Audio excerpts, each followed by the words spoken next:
अथ अपराणिक स्वाध्याय वेलायाम श्रीमद्श्रुतभक्ति कायो सर्गम करो करते हैं।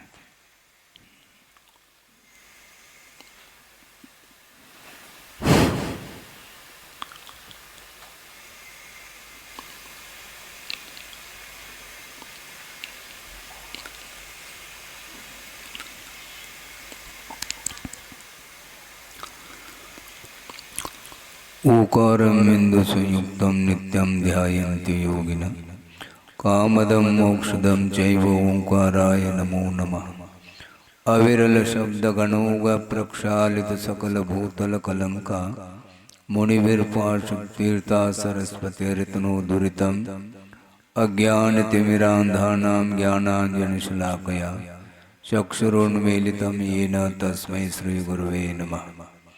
परम गुरुभ्यो नमः परम्पराचार्य गुरुभ्यो नमः। सकल कलुषविध्वंसकं श्रेयसां परिवर्धकं धर्म संबंधकं भव्य जीवमण प्रतिपोधकारकमिदं शास्त्रं श्री तत्वार्थ सूत्र नामधेयम्। अस्य मूल ग्रंथकर्तार श्री सर्वज्ञ देवाः तदुत्तर ग्रंथकर्तार श्री गणधर देवाः प्रतिगणधर देवाः तेषां वचोनुसारमासाद्य श्रीमत् आचार्य प्रवर श्री उमा स्वामी देवैर्विरचितम्।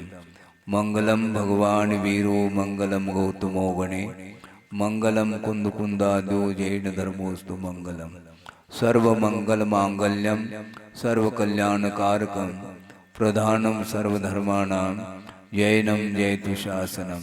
कोटिशतं द्वादशैव कोटि लक्षाणि शेतिस्त्रिकानि चैव पंचाशदष्टोच सहस्रसंख्य मेतत्श्रुतं पंचपदं नमामि। अरहंत भासयत्तं गणहर देवी गन्त्यं सम्मं प्रणमामि वत्युजुतो सुगुणान् महो वहिं शिरसा।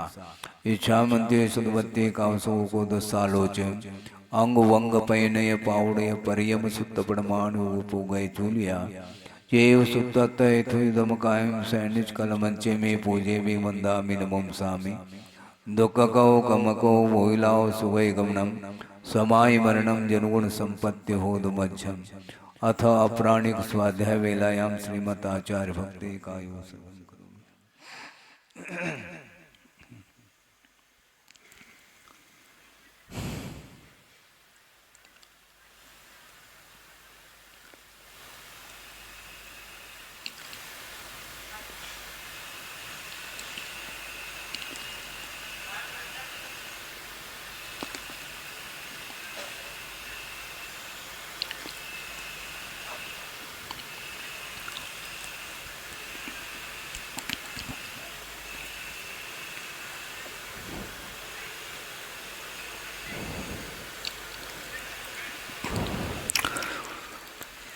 श्रुतजलधिपारगेभ्य स्वपरमत विभावना पटुमतिभ्य सुचरित तपोनिधिभ्यो नमो गुरुभ्यो गुणगुरुभ्य। छत्तीस गुण समग्गे पंचमी आचार करण संदिर से शिष्यानुग कुशले धम्माय रे सदा वंदे। गुरुभक्ति संयमेन य तरंत संसार सायरम घोरम छिन्नन्ति अट्टकम्मं जम्मन मरणं न पावेन्ति। ये नित्यं व्रतमंत्र होम निरुता ध्यानाग्निहोत्राकुला षट्कर्मा विरतास्तपोधनंदना साधु क्रिया साधव शील प्रावरणा गुण प्रहरणा चंद्रार्घ तेजोदिका मोक्षद्वार्ग पाठ पाठ नमटाः प्रीणन्तु मां साधव। गुरुव पांतनो नित्यं ज्ञान दर्शन नायकाः चारित्राणवगंभीरा मोक्ष मार्गोपदेशिकाः।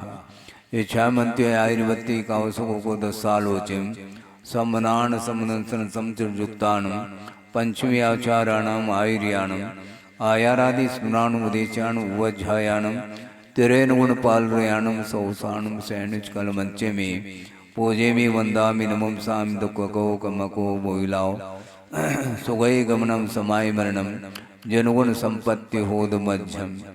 मोक्ष मार्गस्य नेतारम भेतारम कर्म भूव्रतां ज्ञातारं विश्वतत्त्वानां वंदे तद्गुण लब्धये।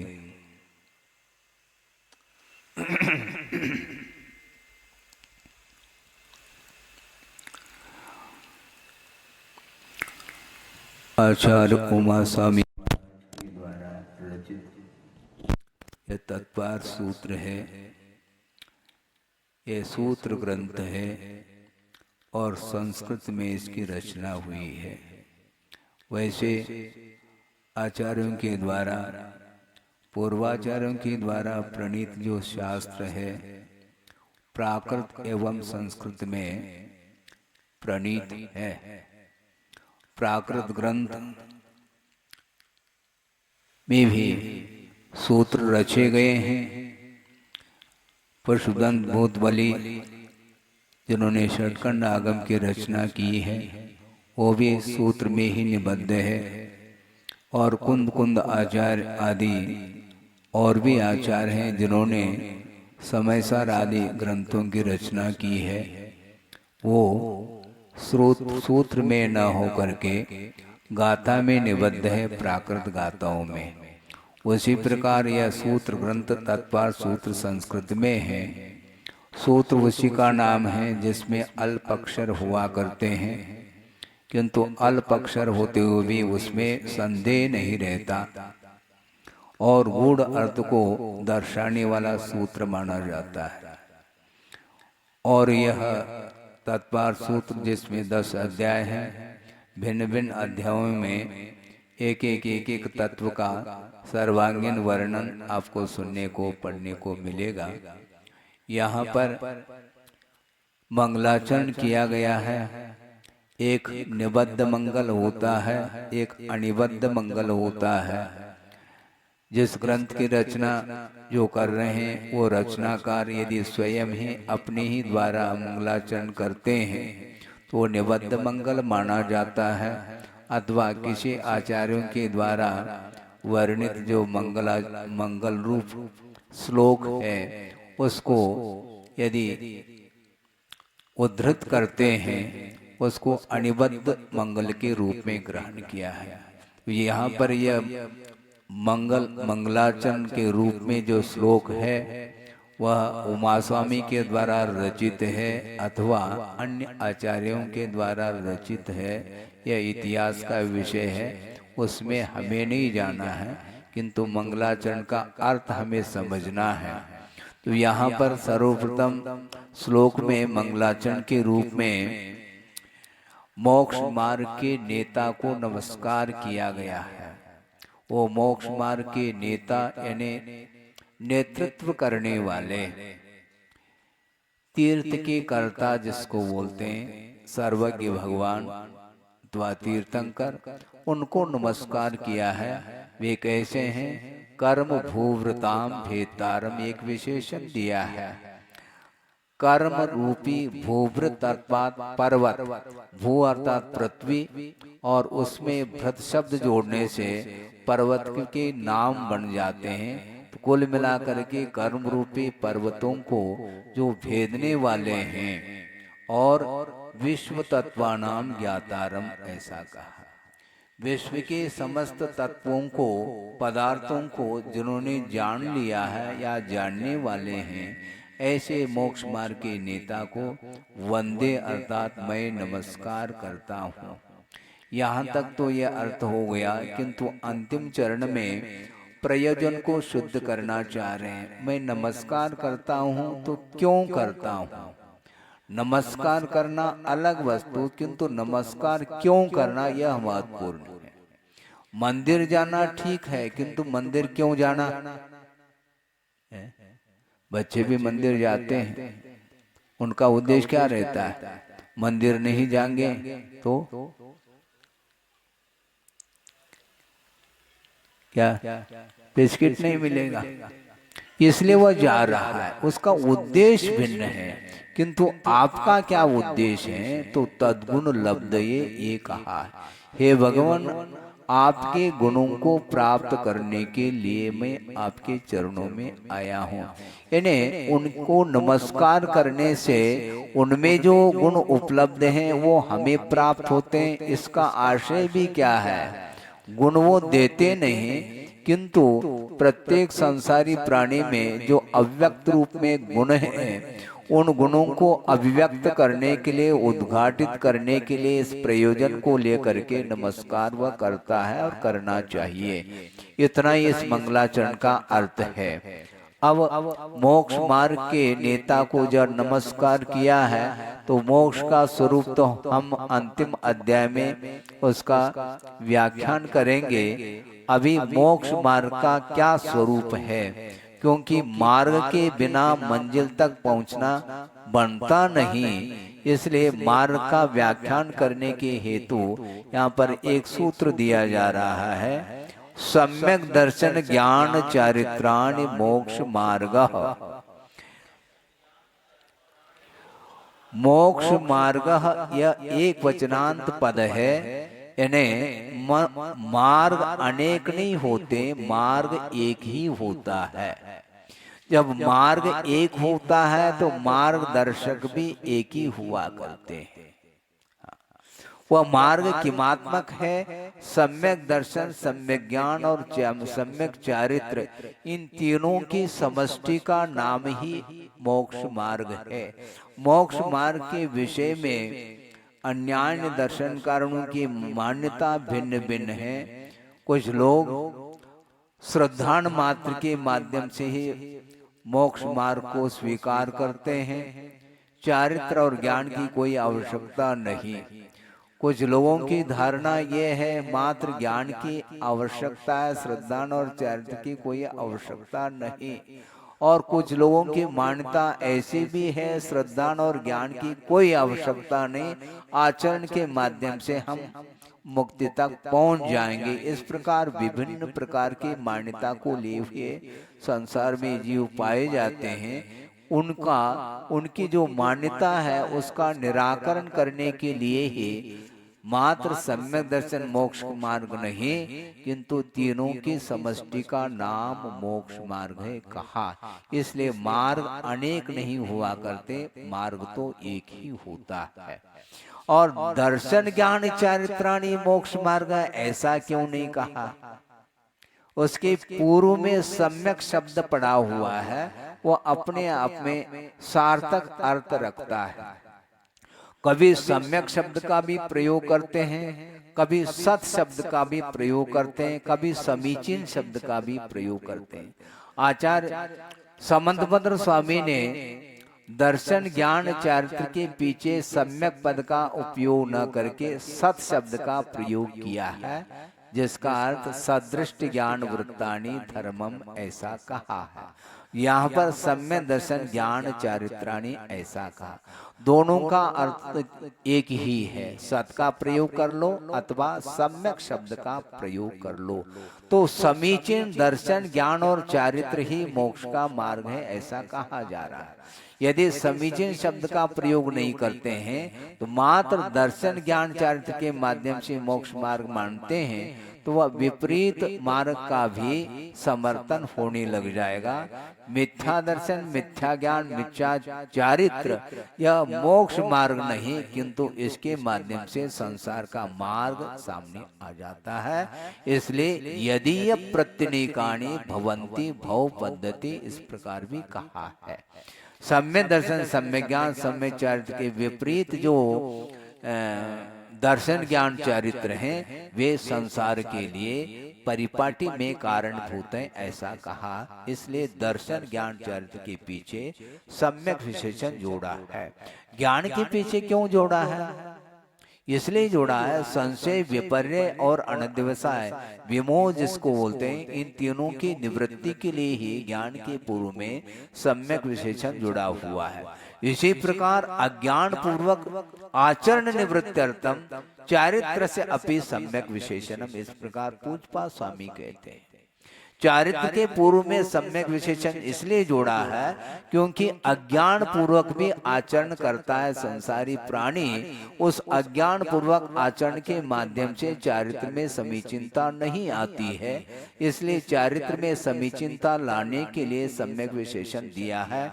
इस प्रकार समीचीन दर्शन ज्ञान और चारित्रात्मक मोक्ष मार्ग होता है। तीनों की आवश्यकता है। बहुत अच्छा छोटा सा दृष्टांत दिया था गुरुदेव ने। आप लोग सब जानते हैं, अमृत धारा को जानते कि नहीं? बिल्कुल जानते हैं। वो कैसे बनता है? कपूर, पेपरमेंट और अजवाइन का फूल, इन तीनों के माध्यम से ही अमृत धारा बन जाती है। तीनों में से एक आध को भी यदि गौण करेंगे तो कभी भी वह अमृत धारा नहीं बन सकती। उसी प्रकार यहाँ पर प्रसंग में समझ लेना चाहिए। दर्शन को पूर्व में क्यों रखा, ज्ञान को बाद में क्यों रखा? इसलिए रखा है ज्ञान के बिना, दर्शन के बिना ज्ञान में समीचीनता नहीं आती। ज्ञान कार्य है तो उसका कारण सम्यक दर्शन है। सम्यक दर्शन के माध्यम से ही ज्ञान में समीचीनता आती है, इसलिए उसको पूज्यता की दृष्टि से स्वीकार किया है। इसलिए सूत्र में ज्ञान के पूर्व में दर्शन को रखा है, उसके बाद ज्ञान और उसके पश्चात चरित्र को रखा है। दर्शन और ज्ञान यद्यपि एक साथ उत्पन्न होते हैं, किंतु चारित्र एक साथ भी उत्पन्न हो सकता है और क्रमशः भी उत्पन्न हो सकता है। ये इसका अर्थ है। अब सम्यक दर्शन ज्ञान चारित्राणि मोक्ष मार्ग कहा है, तो सम्यक दर्शन का स्वरूप क्या है? ये अपने आप में विकल्प आ जाता है मन में, उसको लेकर के यहाँ पर सूत्र दिया जा रहा है। तत्पार्थ श्रद्धानम सम्यक दर्शनम। सम्यक दर्शन किसको बोलते हैं? सम्यक दर्शन का लक्षण क्या है? सम्यक दर्शन लक्षण नहीं, किंतु लक्षण क्या है? तत्पार्थ श्रद्धानम कहा। तत्व के अर्थ के ऊपर यथार्थ श्रद्धान करने का नाम सम्यक दर्शन है। तत्व का अर्थ यह है, तत् अर्थात कोई भी सामान्य पदार्थ है, उस पदार्थ का जो भाव है उसका नाम तत्व माना जाता है। वह भाव अपने आप में पदार्थ से पृथक नहीं रहता, वह भाववान को सूचित करने वाला अर्थ है और वह तत्व का अर्थ भाव होता है। तत् अपने आप में सामान्यवाची शब्द है, जो कि किसी भी पदार्थ को सूचित करने वाला वह तत् शब्द है। उसका जो भाव है उसका नाम तत्व होता है। तत्व अपने आप में भाववाची है, अर्थ यह अपने आप में द्रव्यवाची शब्द है। इस प्रकार दोनों मिलकर के तत्वार्थ बनता है। उस तत्वार्थ के प्रति श्रद्धान करने का नाम सम्यक दर्शन है, ऐसा कहा। श्रद्धान को दर्शन क्यों कहा? शिष्य ने प्रश्न किया कि महाराज, दृश्य धातु यानी क्रिया अवलोकन के अर्थ में आता है, तो ऐसी स्थिति में दर्शन का अर्थ आपने श्रद्धान के अर्थ में क्यों ले लिया? किस लिए लिया है? यदि दर्शन का अर्थ सामान्य रूप से अवलोकन के रूप में लिया जाए, तो ऐसी स्थिति में अवलोकन करने के लिए तो आंख पर्याप्त है। जिसके जिसके पास चक्षु इंद्रिय ने नेत्र इंद्रिय है, वो सारे सारे सम्यक दृष्टि सिद्ध हो जाएंगे, किंतु वह उपयुक्त नहीं। किंतु दर्शन का अर्थ यहाँ पर श्रद्धान के रूप में लिया है। तत्व के अर्थ के ऊपर यथार्थ श्रद्धान करने का नाम ही सम्यक दर्शन, ऐसा कहा। अब वह सम्यक दर्शन है तो उसके कोई भेद है क्या? नहीं। क्या एक ही प्रकार का सम्यक दर्शन? आस्था का नाम सम्यक दर्शन है, किंतु वह उसकी उत्पत्ति के अपेक्षा से दो भेद हो जाते हैं। तन्य सर्गाद अधिगमाद्वा, तत् अर्थात वह सम्यक दर्शन निसर्गात अधिगमात वा का अर्थ अथवा के अर्थ में आया है। वह सम्यक दर्शन निसर्ग से उत्पन्न होता है और अधिगम से उत्पन्न होता है। निसर्ग का अर्थ स्वभाव है। जो सम्यक दर्शन परोपदेश के बिना मात्र जाति स्मरण, जिनबिंब दर्शन आदि के माध्यम से उत्पन्न होता है, उसको बोलते हैं नैसर्गिक सम्यक दर्शन, जिसको निसर्गज बोलते हैं। और परोपदेश पूर्वकम यत् उत्पद्यते तत्तु अधिगमजम, ऐसा कहा। परोपदेश पूर्वक कहा। बहुत मार्की की बात कही है सूत्रकार ने, अपने पूज्यपाद स्वामी ने। अधिगम का अर्थ उन्होंने उपदेश लिया है। उपदेश पूर्वक जो सम्यक दर्शन की उत्पत्ति होती है उसका नाम अधिगमज कहा। उपदेश देने वाला कौन होता है? परोपदेश पूर्वकम ऐसा कहा है। पर का अर्थ कौन होता है? गुरु तो है ही सर्वे सर्वा, किंतु गुरु के अनुपस्थिति में यदि कोई भी वृत्ति है, सम्यक दृष्टि है, उसके माध्यम से भी आगम के अनुरूप जो उपदेश दिया जाता है उसको भी उपदेश कहा है। इसलिए परोपदेश पूर्वकम ऐसा कहा है। ये बहुत अच्छा विषय स्पष्ट हो जाता है कि नरकों में भी सम्यक दर्शन की उत्पत्ति होती है, तो वहां पर भी तीसरी पृथ्वी तक धर्म श्रवण के माध्यम से सम्यक दर्शन को उत्पन्न कराया है। तो धर्म श्रवण करने के लिए कौन जाते हैं? देव ही तो जाते हैं वहां पर, और देव जा करके उनको संबोधित करते हैं, जिसके माध्यम से सम्यक दर्शन की उत्पत्ति होती है। तो देव तो चतुर्निकाय के जो देव होते हैं वो गुरु तो है नहीं वो, क्योंकि वो असंयमी हुआ करते हैं। इसके उपरांत भी आगम के अनुरूप उनके माध्यम से उन्हें देशना प्राप्त होती है नारकियों को, जिसके माध्यम से सम्यक दर्शन की उत्पत्ति होती है। इस प्रकार निसर्ग अर्थ बिना उपदेश के और अधिगम का अर्थ उपदेश पूर्वक उत्पन्न होता है। इस प्रकार ये उत्पत्ति के अपेक्षा से सम्यक दर्शन के दो भेद किए। तत्व के अर्थ के ऊपर श्रद्धान करने का नाम सम्यक दर्शन ऐसा कहा है। तो तत्व कितने प्रकार के हैं इसको सूचित करने वाला सूत्र आया है।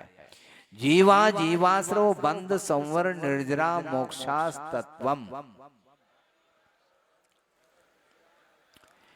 ये सातों तत्व हैं, इसलिए एक वचन का सामान्य रूप से प्रयोग किया है।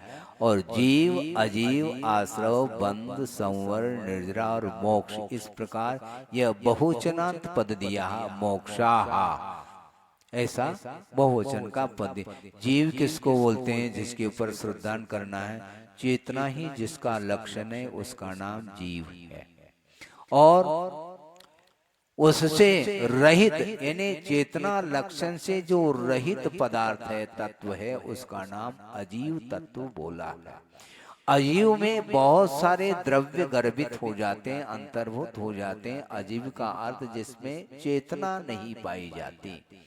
जानने की, देखने की, संवेदन करने की जो चेतना है, वह चेतना जिसके अंदर नहीं, जिस वस्तु के अंदर नहीं, उसका नाम अजीव तत्व ऐसा कहा। तो अजीव में धर्म, अधर्म, आकाश, काल और पुद्गल, ये पांचों तत्व, पांचों द्रव्य समाहित हो जाते हैं। इसको अजीव कहा।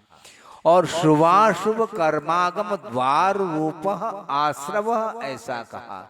आश्रव किसको बोलते हैं? जिन परिणामों के माध्यम से शुभाशुभ कर्मों का आगमन होता है उसका नाम आश्रव है। आगमन का अर्थ कहीं बाहर से कर्म आ रहे हैं ऐसा नहीं लेना, किंतु यहाँ पर आगमन का अर्थ परिणमन के अर्थ में लिया है। यानी जीवगत रागादिक परिणाम जो शुभाशुभ के रूप में होते हैं, उन परिणामों के निमित्त को लेकर के शुभाशुभ कर्म रूप में, शुभ और अशुभ के रूप में कर्मों का परिणाम होता है। यानी कर्म वर्गनाएं परिणत हो जाती हैं, उसका नाम आश्रव कहा। और जो परिणत कर्म है, उन कर्मों का और आत्म प्रदेशों का परस्पर में अनुप्रविष्ट होने का नाम ही बंध ऐसा कहा। और आश्रव के निरोध का नाम संवर है, ऐसा स्वयं आचार्य 9वें अध्याय में कहेंगे।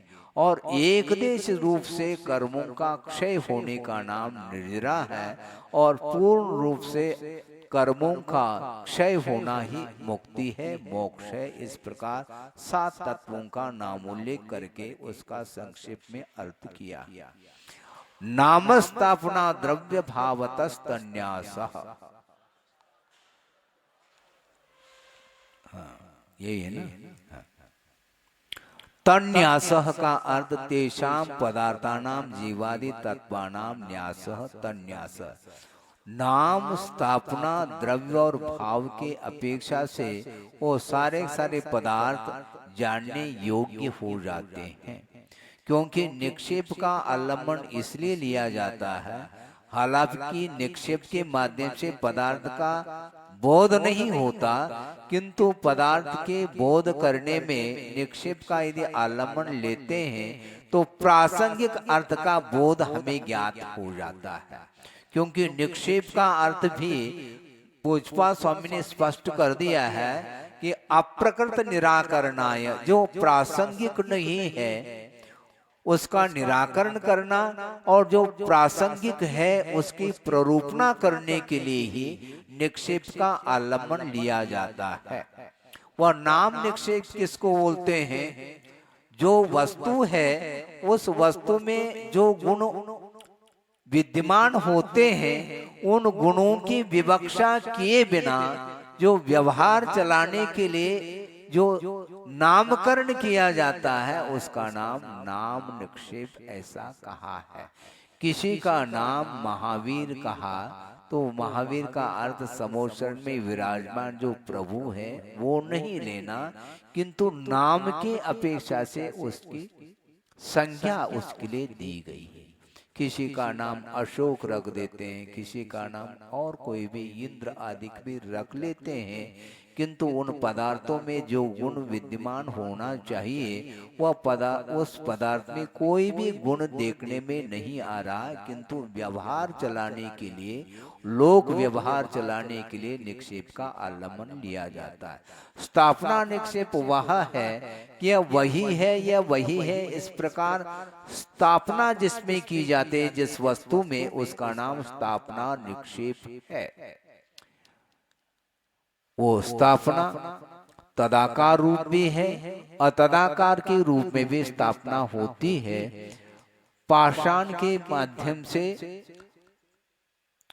प्रतिमा आपने स्थापित की है, पाषाण के द्वारा उसमें आकार दिया गया है प्रतिमा का, उसमें आपने भगवान की स्थापना की है। प्रतिष्ठा पाठ के अनुरूप भगवान के गुणों का आरोपण जिसमें किया जाता है वो स्थापित प्रतिमा मानी जाती है। शांतिनाथ भगवान की प्रतिमा, महावीर प्रभु की प्रतिमा, प्रतिमा तो प्रतिमा है, उसमें आप नाम के साथ भी उस पाषाण में प्रभु की स्थापना की गई है। वो स्थापना निक्षेप और नाम निक्षेप में बड़ा अंतर है। क्या अंतर है? नाम निक्षेप अपने आप में वह आदर का पात्र नहीं बनता। आदर का भाव कब जागृत होता है? जहां पर स्थापना की जाती है तभी। किसी का नाम रख लिया आपने, आदिनाथ रख लिया, तो पूजन करना प्रारंभ कर दोगे क्या? नहीं, वो प्रतिमा नहीं है, किंतु मात्र नाम की अपेक्षा से वो आदिनाथ है। उसी प्रकार यहाँ पर कहा गया। तो तदाकार का अर्थ भगवान की प्रतिमा का जो आकार है उस रूप में उसको स्थापित करना, ये तदाकार है। और अतदाकार का अर्थ जिसमें कोई भी आकार प्रकार भगवान का नहीं है, फिर भी चावल आदि में आप स्थाप करते हैं, वो अतदाकार स्थापना निक्षेप माना। द्रव्य निक्षेप का अर्थ कि अतीत और अनागत पर्याय को लेकर के वर्णन करने वाला जो निक्षेप है वह द्रव्य निक्षेप है, जो कि राजकुमार को राजा कह देना। अभी राज सिंहासन पर वह आरूढ़ नहीं है, किंतु राजा बनने की वो योग्यता रखता है, और बना नहीं है राजा, किंतु वर्तमान में उसको राजा ऐसा कहा जाता है। अथवा राजगद्दी से वह उतर गया है, अवकाश प्राप्त है वो राजा, फिर भी उसको भूत प्रज्ञापन नहीं के अपेक्षा से उसको भी राजा ऐसा कहा जाता है। इस प्रकार द्रव्य निक्षेप की चर्चा आती है। भाव निक्षेप का अर्थ वर्तमान पर्याय से उपलक्षित जो द्रव्य है उसी का नाम भाव निक्षेप है। जैसे समझने के लिए समोह शरण में विराजमान जो प्रभु है वह भाव निक्षेप की अपेक्षा से भगवान है, ऐसा कहा है। इस प्रकार निक्षेपों के माध्यम से पदार्थ का हमें बोध हो जाता है। प्रमाण नयी रदिगमः, प्रमाण और नय के माध्यम से पदार्थ का अधिगम अर्थात ज्ञान होता है। ये प्रमाण और नय ये हेतुवाचक पद है, इनके माध्यम से पदार्थ का अधिगम अर्थात बोध होता है प्रमाण और नयों के द्वारा। प्रमाण और नय दो ही शब्द हैं, फिर भी सूत्र में बहुवचन पद दिया है। क्यों दिया है? इसलिए दिया है प्रमाण तो प्रत्यक्ष और परोक्ष के रूप में दो ही प्रकार का है, किंतु नए जो होते हैं वो अनेक प्रकार के हुआ करते हैं। इस अपेक्षा से नए ही ऐसा कहा है। प्रमाण का अर्थ क्या होता है? सम्यक ज्ञानम प्रमाणम ऐसा कहा है आचार्यों ने। न्याय ग्रंथों में भी यही उल्लेख मिलता है, सम्यक ज्ञानम प्रमाणम। समीचीन ज्ञान को ही प्रमाण की संज्ञा दी है, जिसके माध्यम से वस्तु का समग्र बोध हो जाता है। वस्तु का समग्र बोध जो ज्ञान जो होता है वह प्रमाण के द्वारा होता है, और प्रमाण के द्वारा ज्ञात जो वस्तु है पदार्थ है, उस पदार्थगत जो भिन्न भिन्न गुण पर्याय इत्यादि हैं उनको लेकर के प्ररूपणा जो करता है उसका नाम नय है। नय हमेशा वस्तु की समग्रता को विषय नहीं बनाता, किंतु वस्तुगत जो अंश है उसको भिन्न भिन्न अंश को ज्ञान का विषय बना करके वस्तु तत्व की प्ररूपणा करने में सक्षम जो होता है वह नय ज्ञान माना जाता है। इस प्रकार प्रमाण और नय के माध्यम से अधिगम अर्थात पदार्थ का बोध होता है। इसके अलावा अन्य भी कुछ ऐसे साधन हैं पदार्थों को जानने के लिए, एकांत सूत्र के माध्यम से उसका उल्लेख कर रहे हैं। निर्देश स्वामित्व साधनाधिकरण स्थिति विधानतः। हाँ, निर्देश स्वामित्व साधन अधिकरण स्थिति और विधान, इसके माध्यम से भी पदार्थ का बोध होता है। निर्देश का अर्थ यह स्वरूप का कथन करना, ये निर्देश माना जाता है। स्वरूप कथनम अविधानम इति निर्देश ऐसा कहा। और मान लो तत्पार श्रद्धानम सम्यक दर्शनम ऐसा कहा, तो यह सम्यक दर्शन का निर्देश हुआ। इसके माध्यम से सम्यक दर्शन का बोध हो जाता है। किंतु ये सम्यक दर्शन का स्वामी कौन है? आधिपत्यम ऐसा कहा। स्वामित्व का अर्थ मालिक कौन है? सम्यक दर्शन किसको उत्पन्न होता है? सम्यक दर्शन का स्वामी कौन है? सम्यक दर्शन का स्वामी सामान्य रूप से जीव है। पुद्गलादिक जो अन्य द्रव्य हैं वो सम्यक दर्शन के स्वामी नहीं, और जीव सामान्य रूप से स्वामी है। उसमें भी एकेंद्र से लेकर के असंगी पंचेंद्रिय तक सम्यक दर्शन का स्वामी नहीं हो सकता जीव, किंतु संगी पंचेंद्रिय ही होता। इस प्रकार आगम के माध्यम से स्वामी का भी ज्ञान हो जाता है। साधन का अर्थ उत्पत्ति निमित्तम साधनम कहा। सम्यक दर्शन का स्वामी तो बता दिए आपने, किंतु सम्यक दर्शन के लिए साधन कौन से हैं? तो अंतरंग साधन और बहिरंग साधन की अपेक्षा से दो प्रकार के साधन हैं। उसमें अंतरंग कारण जो है साधन किस रूप में है? तो सम्यक दर्शन के जो प्रतिपक्षी कर्म हैं, दर्शन मुनि के 3 और अनंतानंद के क्रोध मान माया लोभ के अपेक्षा से 4, इस प्रकार 7 प्रकृतियों के उपशम क्षय क्षोपशम के माध्यम से सम्यक दर्शन की उत्पत्ति होती है। इसलिए सम्यक दर्शन के लिए अंतरंग कारण 2 कर्मों का क्षय क्षोपशम उपशम माना है। और बहिरंग निमित्त क्या है? कोई धर्म श्रवण जाति स्मरण जिनमें दर्शन आदि आदि कहा है। अधिकरण का अर्थ आधार होता है। सम्यक दर्शन का आधार कौन है? जो स्वामी है वही उसका आधार है। अधिकरण स्वयं अंतर अधिकरण के अपेक्षा से, किंतु बाहरी अधिकरण कौन रहेगा? तृष्णादि। तृष्णादि के बाहर जो कुछ भी लोक का विस्तार है वहां पर सम्यक दृष्टि नहीं पाए जाते, क्योंकि स्थावर जीव तो वहां पर विद्यमान रहेंगे तृष्णादि के बाहर, किंतु तृष्णादि में तृषजीव ही उत्पन्न होते हैं।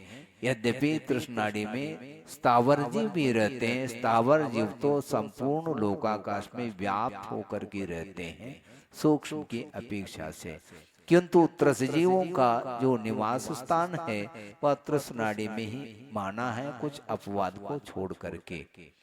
तो ये बहिरंग अधिकरण क्या हुआ? तृष्णाड़ी। और अंतरंग अधिकरण स्वयं आत्म तत्व है। स्थिति के माध्यम से भी पदार्थ का बोध होता है। स्थिति का अर्थ काल परिच्छेद ऐसा कहा।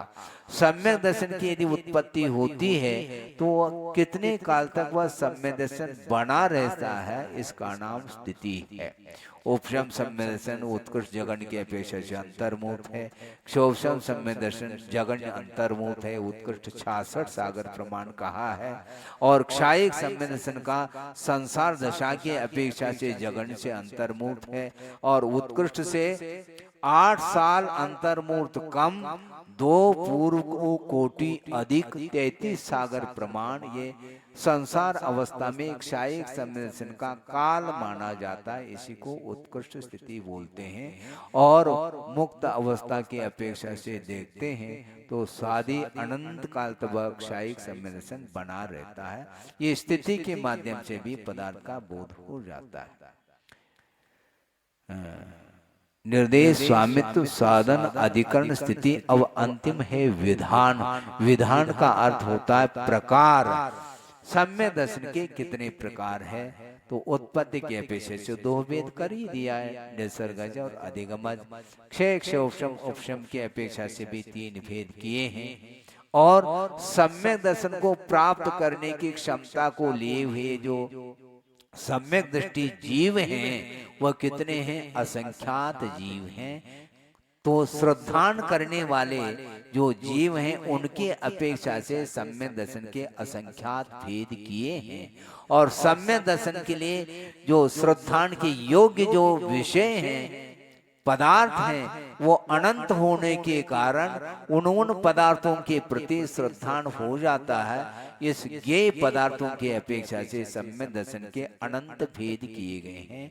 इस प्रकार ये सम्यक दर्शन को अथवा पदार्थों को जानने के लिए उपाय बता दिए। और एक और सूत्र आता है जो कि और भी उपाय को सूचित करने वाला है। सत्संख्या क्षेत्र स्पर्शन कालांतर भावाल्प बहुत पैश्य। सत संख्या क्षेत्र स्पर्शन काल अंतर भाव और अल्पभूत के माध्यम से भी पदार्थ की जानकारी होती है।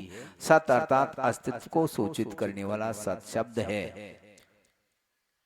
आप दुकान में जाते हैं किसी पदार्थ को लेने के लिए, वो पदार्थ है क्या नहीं पहला पूछते हैं। वो कहता है, इसी का नाम सत है। तो सत है तो कितनी संख्या में है ये बाद में विकल्प आता है। तो सत को सूचित करने वाला, अस्तित्व को सूचित करने वाला वह सत माना जाता है।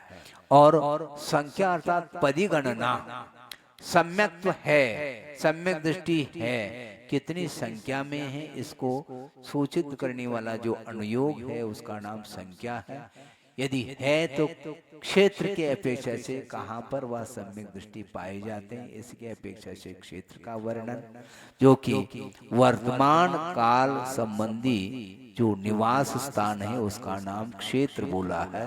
और वही निवास स्थान यदि त्रिकाल गोचर है, भूत भविष्यत और वर्तमान काल को सूचित करने वाला जो निवास स्थान है उसका नाम स्पर्शन कहा है। और काल का अर्थ स्थिति का नाम ही काल है। व्यवहार काल और निश्चय काल की अपेक्षा से वर्णन पंचम अध्याय आदि में आएगा। और अंतर का अर्थ विरह काल, जिस वस्तु को प्राप्त किया है और वह वस्तु मान लो समाप्त हो जाए तो पुनः उस वस्तु को प्राप्त करने के लिए जो विरह काल माना जाता है उसको अंतर बोलते हैं। सम्यक दर्शन प्राप्त होने के उपरांत छूट गया मान लो, तो पुनः जब तक वह सम्यक दर्शन प्राप्त नहीं होता तब तक का वह काल अंतरकाल माना जाता है। ये उत्कृष्ट अंतरकाल भी होता है, जगन्य अंतरकाल भी होता है। इसका वर्णन विस्तार के साथ सर्वा सिद्धि में है, वहां से आप प्राप्त कर सकते हैं। भाव का अर्थ औपशमिक, क्षयिक, औदयिक, पारिणामिक, इत्यादि ये भाव माने जाते हैं। अल्पबोध का अर्थ है परस्पर में तुलनात्मक दृष्टि से संख्या का बोध हो जाना, यह अल्पबोध माना जाता है। सम्यक दृष्टि है तो वो अल्प है क्या ज्यादा है। उपशम सम्य दृष्टि अल्प है, उससे अधिक क्षौषम सम्य दृष्टि है, उससे अधिक क्षायिक सम्य दृष्टि है, आदि आदि। इसको अल्पबोध बोलते हैं। ये केवल उदाहरण के अपेक्षा से प्रसंग बना करके सम्यक दर्शन को लेकर के कथन किया। ये सारा विषय जितने भी पदार्थ हैं उनको जानने के लिए यही एकमात्र साधन है, ऐसा कहा है। इसके बाद अब ज्ञान का नंबर आता है, मति श्रुतावधि मन पर्य केवलानि ज्ञानम।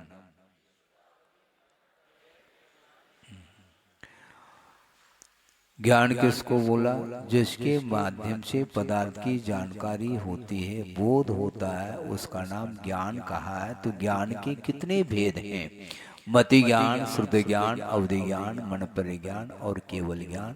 इस प्रकार ये बहुवचनांत पद है, ये पांचों ज्ञान हैं, ऐसा कहा। इसके बाद तत्प्रमाणे, इसके साथ साथ इसको संक्षेप में अर्थ भी ले लें कि मति ज्ञान किसको बोलते हैं?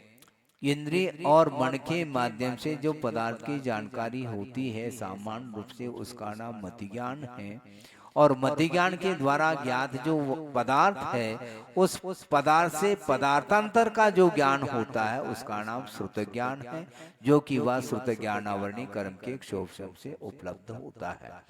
अवधि ज्ञान उसको बोलते हैं, अवधि ज्ञानावरणी कर्म के क्षोभम से जो रूपी पदार्थ को, मात्र रूपी पदार्थ को ही द्रव्य क्षेत्र आदि के मर्यादा को लेकर के बिना मन और इंद्रिय का आलम्बन लिए जो पदार्थ का प्रत्यक्ष ज्ञान हो जाता है, उसका नाम अवधि ज्ञान है।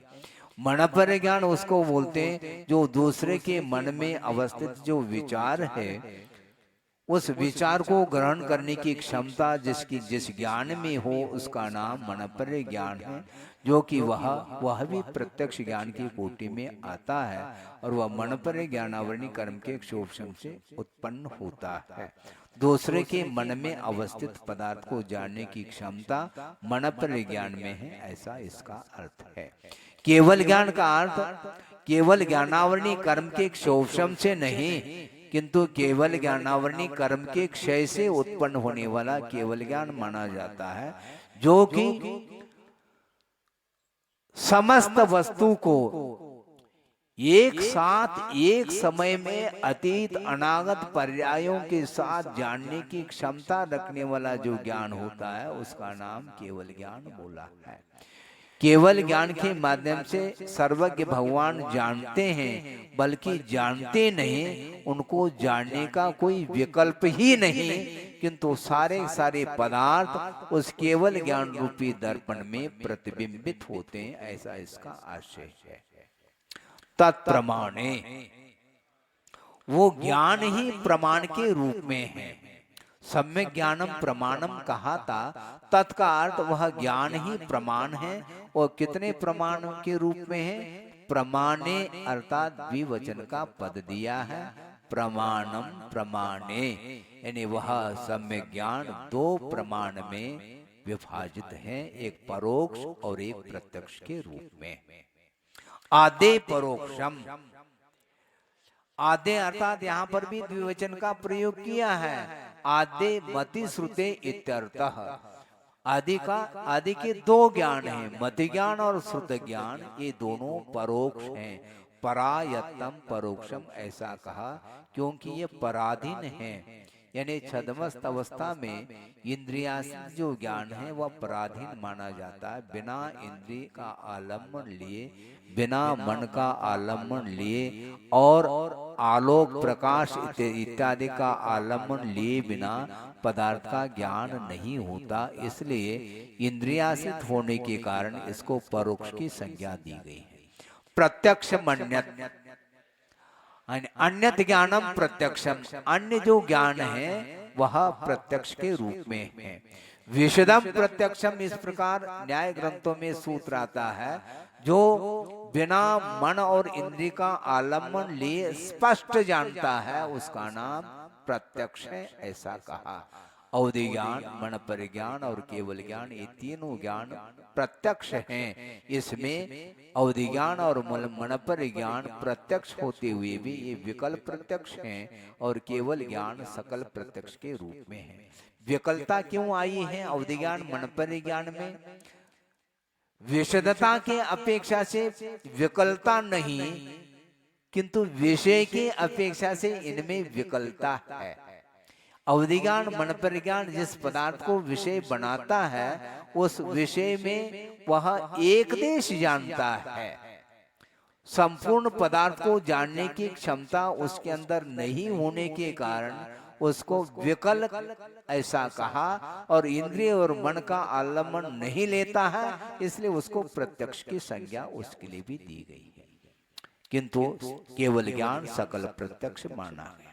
मति ही स्मृति ही संज्ञा चिंता अभिनिबोध इत्यनर्थांतरम। मति स्मृति संज्ञा चिंता और अभिनिबोध ये अर्थांतर को लिए हुए नहीं है। अनर्थांतरम, अनर्थ का अर्थ और कोई अनर्थ नहीं।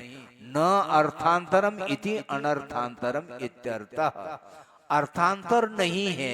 यानी इन सब में मति ज्ञानावरणी कर्म का क्षोभम सामान्य रूप से विद्यमान है, इसलिए ये मति ज्ञान के ही पर्यायवाची हैं, ऐसा कहा। यद्यपि स्वरूप के अपेक्षा से इनमें भेद भिन्नता है, किंतु सामान्य रूप से इन सभी के उत्पत्ति में मति ज्ञानावरणी कर्म का क्षोभम ही एकमात्र कारण होने से इनको मति ज्ञान की संज्ञा दी गई है, इसलिए अर्थांतर को लिए हुए नहीं है। मननम मति, जो मनन करने में आ जाए उसका नाम मति है। इस प्रकार यदि आप परिभाषा बनाएंगे तो महाराज जिसके पास मन नहीं है वह क्या मननम मति करेगा। यहाँ पर मोक्ष मार्ग का प्रसंग चल रहा है, इसलिए संगी पंचेंद्रिय को जो मति ज्ञान होता है उसी को लेकर के यहाँ पर कथन किया है। स्मरणम स्मृति, जो स्मरण करने में आ जाए उसका नाम स्मृति है। जो अतीत की ही स्मृति हुआ करती है, अनागत की कभी भी स्मृति नहीं होती। संज्ञा का अर्थ प्रतिविज्ञान, आचार्य ने इसको प्रतिविज्ञान की संज्ञा दी है, जिसको संज्ञा के रूप में रखा है। प्रतिविज्ञान का अर्थ भी यही है कि स्मृति और वर्तमान में विद्यमान पदार्थ, इन दोनों के साथ संबंध रखने वाला जो ज्ञान है उसका नाम प्रतिविज्ञान कहा। जैसे आपने एक व्यक्ति को देखा और कहा अरे ये वही व्यक्ति है जिसको हमने कल देखा था, तो कल की स्मृति हो गई और वर्तमान में वह व्यक्ति विद्यमान है। इस प्रकार प्रत्यक्ष और स्मरण के साथ संबंध रखने वाला जो ज्ञान होता है उसका नाम प्रतिविज्ञान। चिंता का अर्थ व्याप्ति के ज्ञान का नाम चिंता है, जिसको तर्क बोलते हैं। व्याप्ति का अर्थ तर्क होता है और तर्क का अर्थ अविनाभाव संबंध होता है। ये एक दूसरे से संबंध को लिए हुए ये विषय हैं। और अभिनिबोध का अर्थ भी स्पष्ट है, अभिमुख नियमित बोधनम अभिनिबोधिकम, ऐसा कहा। अभिमुख होना चाहिए और नियमित होना चाहिए। अभिमुख अर्थ आप पदार्थ को देखना चाहते हैं तो आपके सामने यदि पदार्थ है तो आंखों के माध्यम से वह पदार्थ देखने में आ जाता है। यदि बैक साइड में मान लो कोई भी पदार्थ है तो आंख के माध्यम से वो पदार्थ देखने में नहीं आ सकता, आपको घूमना पड़ेगा या तो पदार्थ को सामने ले आना पड़ेगा। इसी को बोलते हैं अभिमुख। इसी प्रकार नियमित का अर्थ अपने अपने इंद्रियों के माध्यम से जो पदार्थ ग्रहित होता है वह नियमित माना जाता है, उसमें नियतता है। यानी भिन्न भिन्न इंद्रियों के जो विषय हैं वे नियत विषय माने जाते हैं और कालांतर में भी वह अवस्थित रहते हैं। इसको बोलते हैं आभिनिबोधिक ज्ञान। ये मति ज्ञान के ही प्रकारांतर हैं। तदिंद्रियाण इंद्रिय निमित्तम, वह मति ज्ञान उत्पन्न कैसा होता है, तत् वह मति ज्ञान इंद्रिय अनिंद्रिय निमित्तम। इंद्रिय अर्थात इंद्रिय और अनिंद्रिय अर्थात मन। इंद्रिय और मन के माध्यम से उत्पन्न होने वाला जो ज्ञान है उसका नाम मति ज्ञान है, ऐसा कहा। अब मति ज्ञान के भेद। अवग्रहे हावाय धारणा। अवग्रह, इहा, अवाय और धारणा के अपेक्षा से मति ज्ञान के 4 भेद किए हैं। अवग्रह किसको बोलते हैं? तो सर्वप्रथम अवग्रह के पूर्व में दर्शन होता है। दर्शन का अर्थ यहाँ पर प्रसंग में सम्यक दर्शन नहीं लेना, किंतु सामान्य सत्ता का जो प्रतिभास है उसका नाम दर्शन है। यानी वस्तु जो हुआ करती है वह सामान्य विशेषात्मक वस्तु, ऐसा कहा। जो सामान्य और विशेषात्मक वस्तु है उसमें सामान्य को ग्रहण करने वाला दर्शन होता है और उसी वस्तुगत विशेष को ग्रहण करने वाला ज्ञान होता है। इसलिए सामान्य प्रतिभास का नाम दर्शन है। विषय और विषयी दोनों का संबंध होने के उपरांत दर्शन होता है, जो कि सामान्य प्रतिभास होता है। उसमें किसी भी प्रकार से विकल्प नहीं होता। दर्शन हमेशा निर्विकल्प हुआ करता है। ये क्या है? इस प्रकार विकल्प होने का नाम ज्ञान है। और क्या इस प्रकार का जो विकल्प हुआ वह बिना दर्शन के नहीं हुआ। कुछ न कुछ ज्ञान होने के पूर्व में जो आभास होता है उसका नाम दर्शन है। वो बहुत ही सूक्ष्म हुआ करता है। दर्शन को हम पकड़ नहीं पाते। पकड़ने के लिए चले जाएं तो ज्ञान ही हो जाता है। दर्शन को हम पकड़ नहीं सकते। अकलंक देव ने राजवाटिक में स्पष्ट किया है, ये दर्शन इतना सूक्ष्म है, इसके लिए दृष्टांत देना भी असंभव जैसा लगता है, किंतु उन्होंने एक दृष्टांत दिया है। क्या दिया है?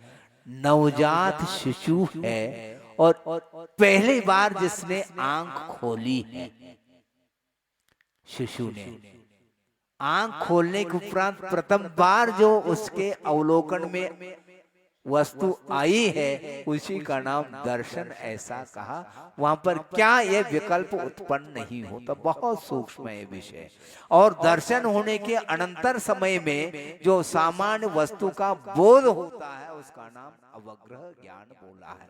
आपने आकाश में सफेद कोई वस्तु देख ली, इसको बोलते हैं अवग्रह ज्ञान।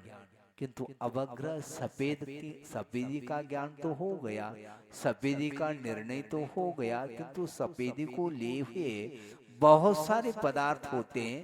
ये सफेद क्या है, इस प्रकार जानने की जो आकांक्षा जिज्ञासा है उसका नाम ईहा बोला है। किंतु अवग्रह के द्वारा ज्ञात जो वस्तु है उसी के बारे में आकांक्षा होनी चाहिए, उसी का नाम ईहा है। और ईहा के उपरांत जो वस्तु का विशेष ज्ञान हो जाता है उसका नाम अवाय कहा है। और अवाय के माध्यम से ज्ञात जो वस्तु है उस वस्तु का कालांतर में जो अविस्मरण के लिए कारण हो उस ज्ञान का नाम ही धारणा कहा। पदार्थ का बोध होने के उपरांत धारणा यदि पक्की नहीं होती है तो वह विस्मरण हो जाता है, वह स्मरण के लिए कारण नहीं बन पाता। स्मृति कार्य है, धारणा कारण है। धारणा जिसकी मजबूत रहेगी वही व्यक्ति कालांतर में नहीं भूलेगा और उसके लिए वह विषय स्मरण का विषय भी बन जाता है। इस प्रकार अवग्रह, ईहा, अवाय और धारणा की अपेक्षा से 4 भेद के। किसके भेद हैं? मति ज्ञान के ही 4 भेद हैं। अभी मति ज्ञान के 336 भेद करना चाहेंगे, उसको आप ध्यान से सुनेंगे। बहुविध क्षिप्राणि श्रुतानुक्त ध्रुवाणाम शेतराणाम।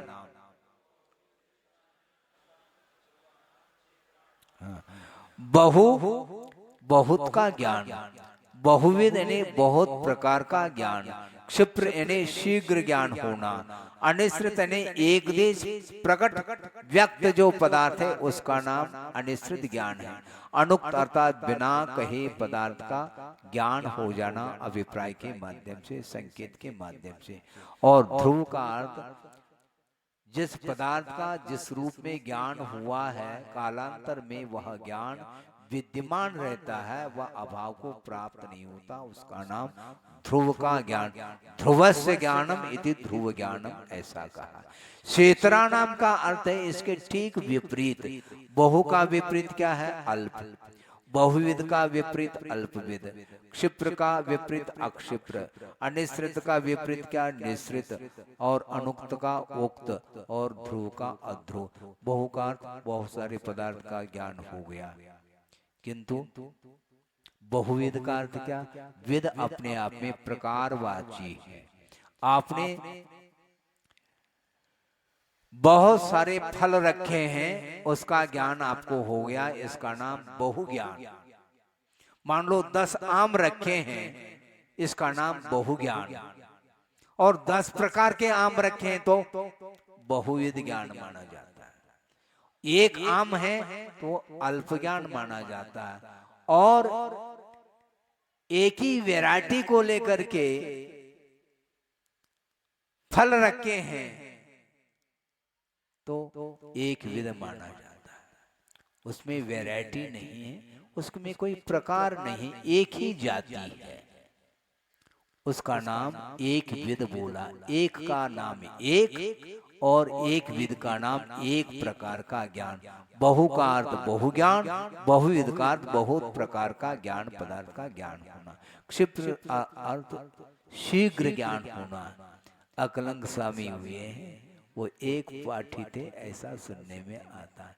एक ही बार उन्हें जान लिया, सुन लिया तो उनको याद हो जाता था, इसको बोलते क्षिप्र। बार बार कहने के उपरांत भी जानकारी नहीं हो पाती, इसका नाम अक्षिप्र ज्ञान है। ये ज्ञानावरणी कर्म का क्षोभम यदि प्रकर्ष नहीं होता है तो इसी ढंग से ज्ञान हो जाता है।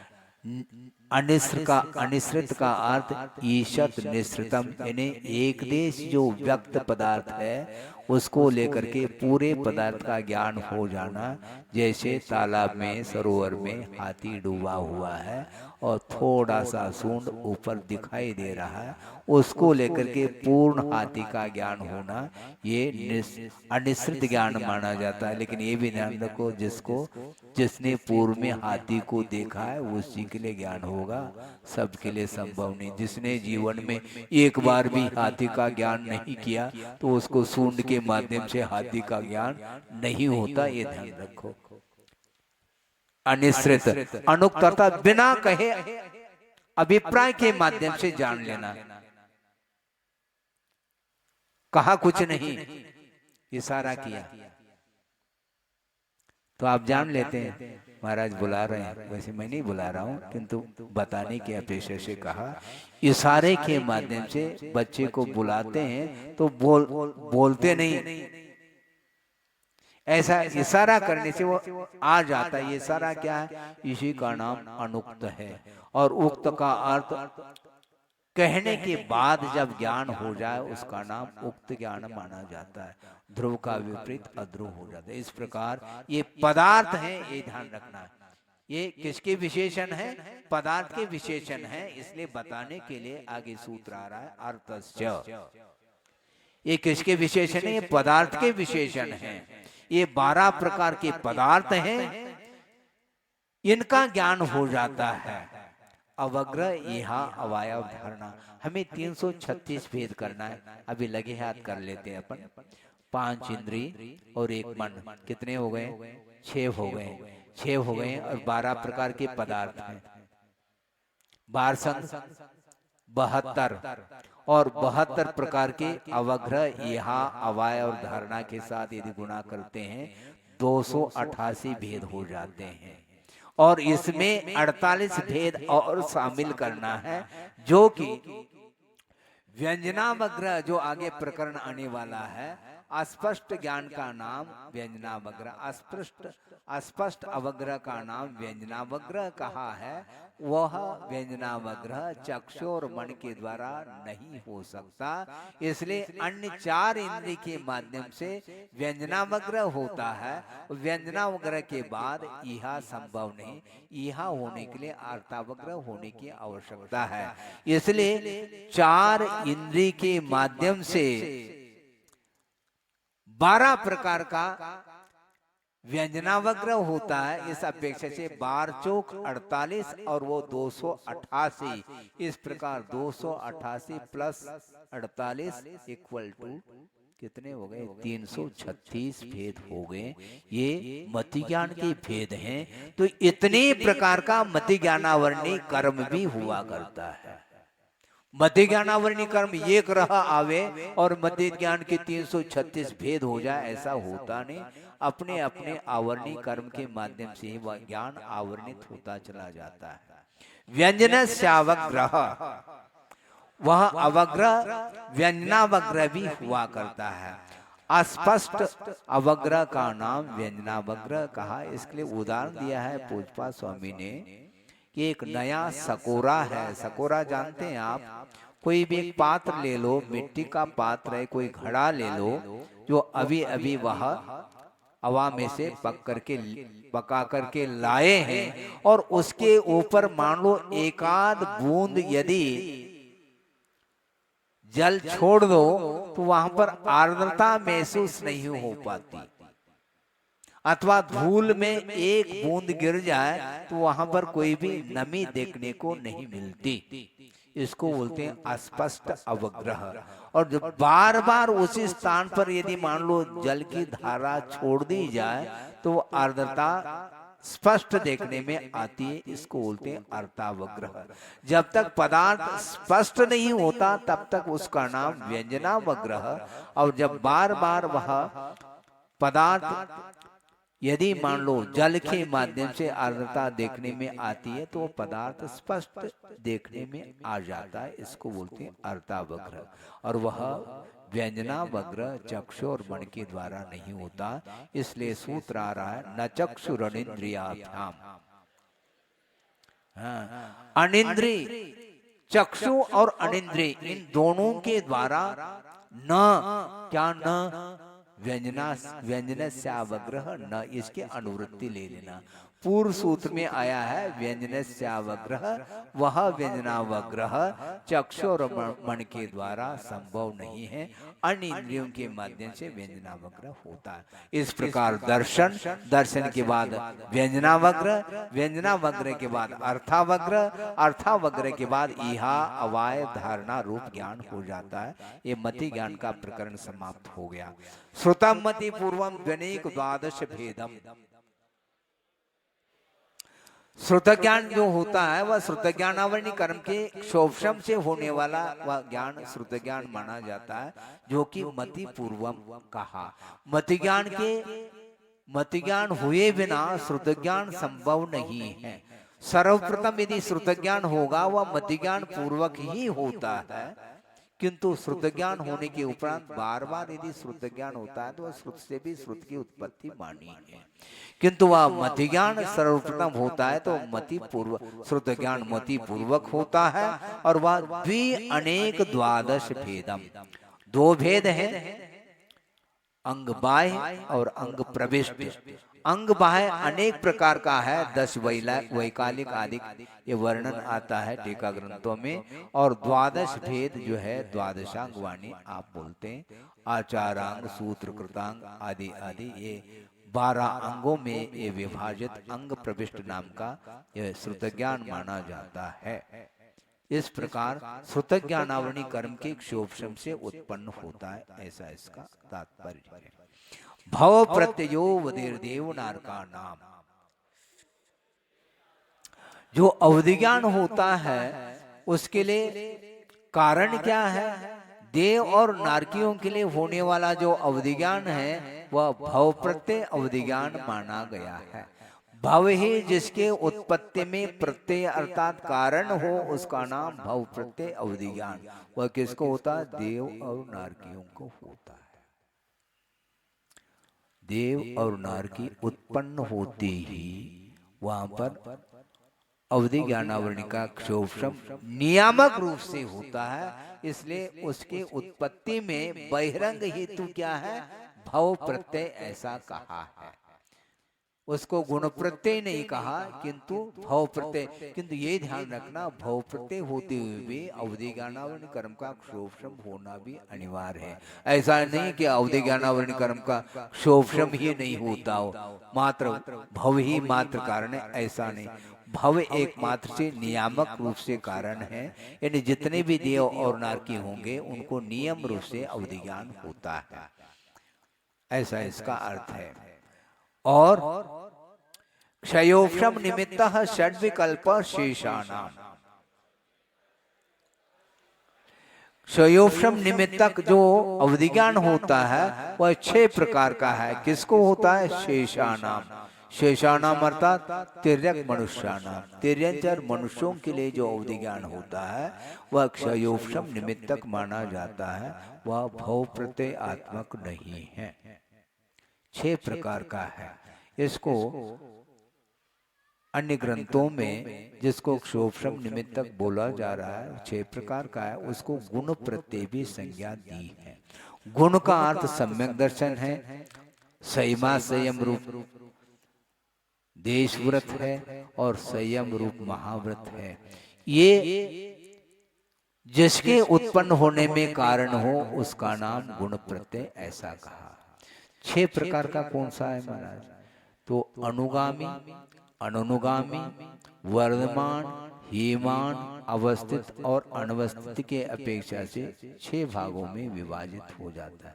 अनुगामी का अर्थ जो एक भव से भवांतर तक वह अवधि ज्ञान चला जाए उसका नाम अनुगामी है। अनुगामी के भी 2 भेद हो जाते हैं, भव से भवांतर जो चला जाए उसका नाम भवानुगामी, और एक क्षेत्र से दूसरे क्षेत्र में चला जाए उसका नाम क्षेत्रानुगामी। इस प्रकार अनुगामी भी 2 प्रकार के हो जाते हैं। अनुगामी का अर्थ भव से भवांतर अथवा क्षेत्र से क्षेत्रांतर जो अवधि ज्ञान न जाए उसका नाम अनुगामी ऐसा कहा। हीमान का अर्थ घटता हुआ जो अवधि ज्ञान होता है उसका नाम हीमान है, और एकांश रूप से बढ़ता हुआ जो अवधि ज्ञान होता है उसका नाम वर्धमान है, और जो घटता भी है और बढ़ता भी है बार बार उसको बोलते हैं अनवस्थित, और जो न घटता है न बढ़ता है वो क्या है? वो अवस्थित है। उसमें कोई भी प्रकर्षा प्रकर्षण क्षोभशम एक सा बना रहता है, उसका नाम अवस्थित है। इस प्रकार अवधि ज्ञान यह शेष आता तिरंज और मनुष्यों को। ऋजु विपुल मति मनपर्य, मनपर्य ज्ञान कितने प्रकार का? 2 प्रकार का है। यहाँ पर भी मति दीर्घ दिया है, मति मति ये द्विवचनांत पद है। ऋजुमति और विपुल मति, इस प्रकार मनपर्य ज्ञान के 2 भेद हैं। जो सरलता के साथ चिंतन किया हुआ विषय है उसको जो ग्रहण करता है उसका नाम ऋजुमति है, और वक्रता के साथ भी जटिलता के साथ भी यदि मान लो आपने चिंतन किया है उस विषय को ग्रहण करने की क्षमता जिस मनपर्य ज्ञान में हो उसका नाम विपुलमति मनपर्य ज्ञान ऐसा कहा है। विशुद्ध प्रतिपाताभ्याम तद्विशेष, तद्विशेष का अर्थ क्या? तयो विशेष तद्विशेष, यानी ऋजुमति और विपुलमति दोनों ज्ञानों में विशेषता है। किसको लेकर के? विशुद्धि और प्रतिपात की अपेक्षा से। विशुद्धि का अर्थ यह है तदावरण क्षयोपशमे सत्य, यानी मनपर्य ज्ञानावरणी कर्म के क्षोभशम होने पर जो आत्मा में निर्मलता आती है उसका नाम विशुद्धि है। तो ये विशुद्धि ऋजुमति की अपेक्षा से विपुलमति मनपर्य ज्ञान में विशुद्धि अधिक है। इस अपेक्षा से ऋजुमति और विपुलमति में विशुद्धि की अपेक्षा से भी विशेषता आती है।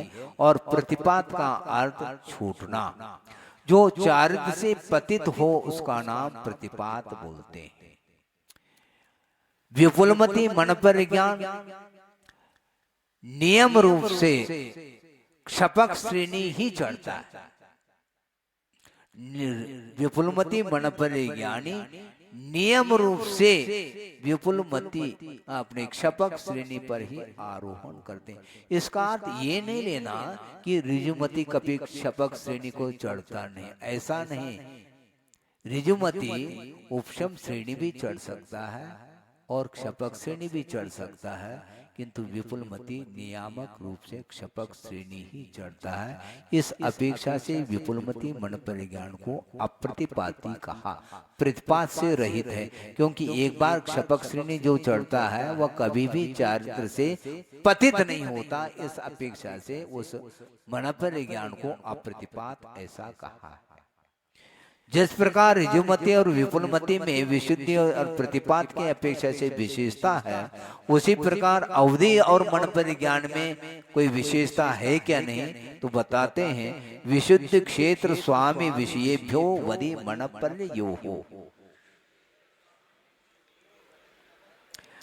अवधि ज्ञान और मन परिज्ञान में यदि विशेषता है तो विशुद्धि, क्षेत्र, स्वामी और विषय, इनके अपेक्षा से अवधि ज्ञान और मन परिज्ञान में विशेषता है। अवधि ज्ञान के अपेक्षा से मन परिज्ञान में विशुद्धि अधिक है और क्षेत्र के अपेक्षा से अवधि ज्ञान का क्षेत्र बहुत विस्तार को लेकर के है, जबकि मन परिज्ञान का क्षेत्र का विस्तार ढाईद्वीप ही माना गया है। और स्वामी की अपेक्षा से देखते हैं तो अवधि ज्ञान चारों गति में प्राप्त हो सकता है, होता है, और मन परिज्ञान मात्र मनुष्य गति में ही संभव है, और उसमें भी किसको संभव है? जो संयमी है, महाव्रती है, सकल संयमी, उन्हीं को प्राप्त होता है, और उसमें भी कोई विशेष रिद्धिधारी अधिक हो, एकाध रिद्धि की धारक हो, उन्हीं को वह मन परिज्ञान होता है, ऐसा कहा है। और उसमें भी किसी किसी को ही वह क्षोभम होता है। इस अपेक्षा से ये विशुद्धि, क्षेत्र, स्वामी के अपेक्षा से विशेषता आ गई, और विषय की अपेक्षा से भी इनमें विशेषता है। यानी अवधि ज्ञान के द्वारा ज्ञात जो पदार्थ है, उस पदार्थ से भी सूक्ष्म पदार्थों को जानने की क्षमता मन परिज्ञान में है। इस अपेक्षा से विषय की अपेक्षा से भी अंतर आ जाता है। रूपेष्ववदे है, एक सूत्र छूट गया। मति श्रुतावधियोर निबंधो, मति श्रुतियोर निबंधो द्रव्येष्व सर्व पर्यायेषु। मति ज्ञान और श्रुति ज्ञान का जो विषय संबंध है वह क्या है? समस्त पदार्थ हैं द्रव्येषु किंतु असर्व पर्यायेषु। समस्त पदार्थ को जानने की क्षमता मति ज्ञान और श्रुति ज्ञान में है, किंतु उन पदार्थगत समस्त पर्यायों को ग्रहण करने की, जानने की क्षमता मति ज्ञान और श्रुति ज्ञान में नहीं है। अब कोई पूछने वाला ये प्रश्न कर सकता है कि महाराज श्रुति ज्ञान तो परोक्ष है, वह अमूर्त पदार्थ को कैसा जान सकेगा? अमूर्त पदार्थ को जानने की क्षमता तो मात्र केवल ज्ञान में है, और इन्होंने द्रव्येषु ऐसा कहा, सारे सारे द्रव्यों को कैसा जानेगा? क्यों नहीं जान सकता? जानता है आगम के माध्यम से, परोक्ष रूप से जानता है, इसलिए आदि परोक्षम कह दिया था। प्रत्यक्ष रूप से समस्त पदार्थों को जानने की क्षमता मति ज्ञान और श्रुति ज्ञान में नहीं है, किंतु परोक्ष रूप से जानने की क्षमता रखता है। इसलिए द्रव्येषु और असर्व पर्यायेषु ऐसा। रूपेषु अवधे, रूपेषु अवधे है। अवधि ज्ञान का जो विशेष संबंध है वह किमात्मक है, रूपेषु, यानी रूपी पदार्थ को ही जानने की क्षमता अवधि ज्ञान में है। किंतु ये ध्यान रखो, रूपी पदार्थ कितने हैं? रूपिण पुद्गला कहा, पुद्गल द्रव्य को जानने की क्षमता, किंतु पुद्गल द्रव्य के साथ संबंध रखने वाला जो जीव द्रव्य है उसको भी जानने की क्षमता अवधि ज्ञान के अंदर है। तदनंत भागे मन पर्ययस्य, मन परिज्ञान का विशेष संबंध कितना है? तत् अनंत भागे, यानी अवधि ज्ञान के द्वारा ज्ञात जो विषय है उसके अनंतवें भाग सूक्ष्म विषय को पकड़ने की क्षमता मन परिज्ञान में है। सर्वावधि ज्ञान का भी प्रसंग आता है अपने राजवार्तिक आदि ग्रंथों में। तो सर्वावधि के द्वारा ज्ञात जो वस्तु है वो बहुत सूक्ष्म वस्तु है, वह कारण स्कंद भी हो सकता है, उसका अनंतवा भाग।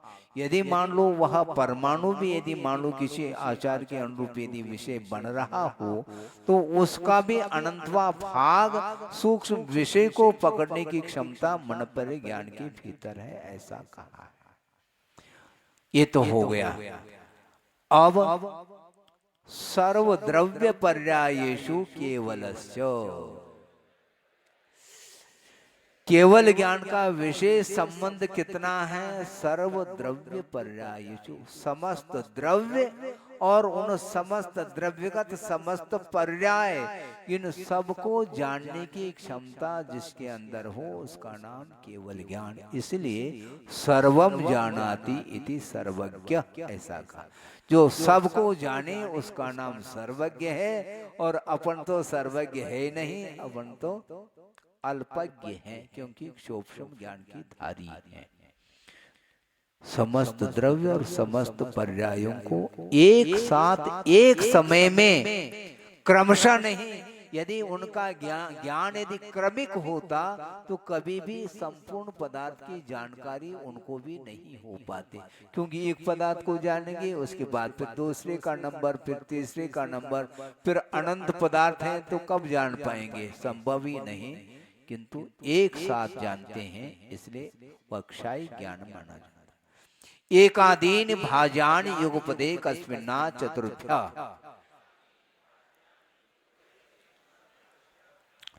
एक साथ अधिकतम कितने ज्ञान हो सकते हैं आत्मा में? युगपत अर्थात एक साथ, एकस्मिन अर्थात एकस्मिन आत्मनि अथवा एकस्मिन जीवे, एक जीव में एक साथ आ चतुर्थ्या, अर्थात सीमा को लेकर के 4 ज्ञान तक हो सकते हैं। भाजानी यानी संभाव्य है, वो अनिवार्य नहीं, किंतु अधिकतम यदि ज्ञान होंगे तो 4 ज्ञान तक हो सकते हैं, एक को आदि लेकर के। एक होगा तो केवल ज्ञान रहेगा, उसके साथ दूसरा ज्ञान नहीं रह सकता। 2 होंगे तो मति ज्ञान श्रुत ज्ञान, ये 2 होंगे। 3 होंगे तो मति श्रुत अवधि, ये 3 होंगे, अथवा मति श्रुत मन पर्याय, ये 3 होंगे। 4 होंगे तो केवल ज्ञान को छोड़ करके चारों ज्ञान एक साथ हो सकते हैं। मति श्रुतावदयो व्यपर्यश्च, मति ज्ञान श्रुत ज्ञान अवधि ज्ञान ये तीनों विपरीत भी होते हैं। विपर्य का अर्थ क्या? विपरीत। मति श्रुत अवधि यदि सम्यक दर्शन के साथ संबंध रखते हैं तो ये समीचीन ज्ञान माने जाते हैं, और सम्यक दर्शन के अभाव में मति श्रुत अवधि ये विपरीत माने जाते हैं। इसलिए सम्यक दर्शन के माध्यम से ही ज्ञान में समीचीनता आती है। ये विपरीत ज्ञान क्यों होता है महाराज? किसके समान होता है? तो इसके लिए सूत्र आ रहा है, सद सतो रविशेषा ददृचोपलब्धि रुन्मत्तवत्, सत और असत, इन दोनों का भेद किए बिना सामान्य रूप से यदृच्छोपलब्धि अर्थात अपने मन के अनुरूप वह जानता है कि इसके समान उन्मत्तवत्, ऐसा कहा। जिसने मदिरा पान कर ली है मान लो, तो उसको ज्ञान कैसा होता है? उसको होश हवास ने कुछ का कुछ वो बोल रहा है। कभी वो माँ को पत्नी के रूप में अथवा बहन के रूप में भी वह जानता है, और कभी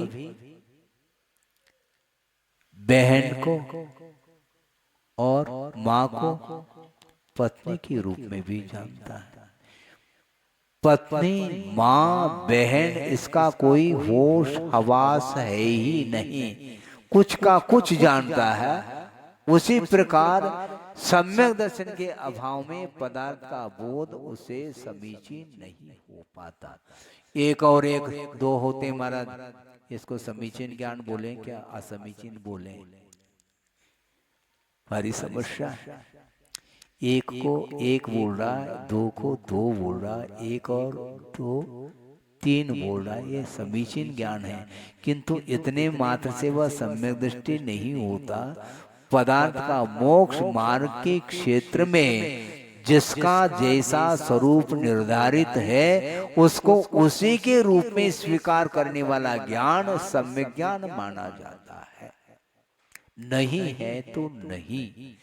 येन येन रूपेण पदार्था अवस्थिता तेन तेन रूपेण अवगमनम सम्यक ज्ञानम इति। जो पदार्थ जिस रूप में अवस्थित है उनको उसी रूप में स्वीकार करना यह सम्यक ज्ञान माना गया है। आप जानते हैं क्या? जानते हैं, ठीक है, अवरेज सम्यक दृष्टि भी जान सकता है, किंतु सम्यक दर्शन का अभाव है तो समीचीन बोध मोक्ष मार्ग संबंधी नहीं हो सकता। इस प्रकार यह प्रमाण का विषय भी पूर्ण हो गया। अब अंतिम सूत्र है, 4:30 बज गया है, किंतु लेट चालू हुआ था ना, लेट ही ले गए तो लेट समाप्त करना है अपन। नैगम संग्रह व्यवहार अर्ज सूत्र शब्द समविरूढ़ भूता नया।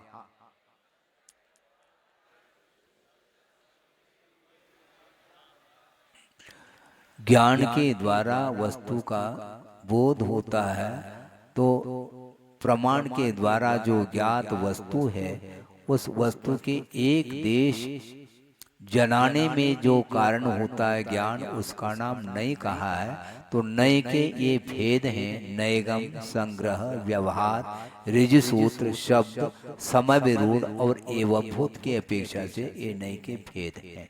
इसलिए नयाहा ये भी बहुवचनांत पद दिया है। नयगम नय किसको बोलते हैं? अर्थ संकल्प मात्र ग्राही नैगमः अनभिनिर्वृत, ऐसा कहा। अनिष्पन्न जो वस्तु है, अनिष्पन्न जो कार्य है, उसको निष्पन्न के समान स्वीकार करने वाला जो नय है उसका नाम नैगम नहीं बोला है। किसी ने कहा किसी को है, आप क्या कर रहे हैं? मान लो कोई कार्य महिला कर रही है तो उसको यही कहा जाएगा क्या कर रही हो? तो वो बोलती है मैं भात बना रही हूँ, जबकि चावल बीन रही वो। भात बना रही है क्या? बनाने का संकल्प है, अभी तो चावल को बीना जा रहा है, चावल को साफ किया जा रहा है, किंतु साफ करने के उपरांत उसका उद्देश्य है भात बनाने का। इसलिए वह भात अनिष्पन्न है, भात बना नहीं, फिर भी उसको भात बना रही हूं, इस प्रकार कथन करना यह नैगम नय का विषय माना जाता है। किसी को दूसरा उदाहरण, कोई व्यक्ति जा रहा है, किसी ने पूछा आप कहाँ जा रहे हैं? मैं दिल्ली जा रहा हूँ, जबकि नाई की दुकान जा रहा है। वो बाल बनवाने के लिए जा रहा है, तो वो दिल्ली कहाँ जा रहा है भैया? अभी तो तुम नाई की दुकान जाना तो हमें दिल्ली है, अभी तो जा रहा हूँ नाई की दुकान। मतलब अनिष्पन्न कार्य को भी निष्पन्न के समान स्वीकार करने वाला जो नय है उसका नाम नैगम नय माना गया। वह भावी नैगम नय, भूत नैगम नय और वर्तमान नैगम नय, कई प्रकार के उसके भेद हो सकते हैं, होते हैं। संग्रह नय का अर्थ क्या है?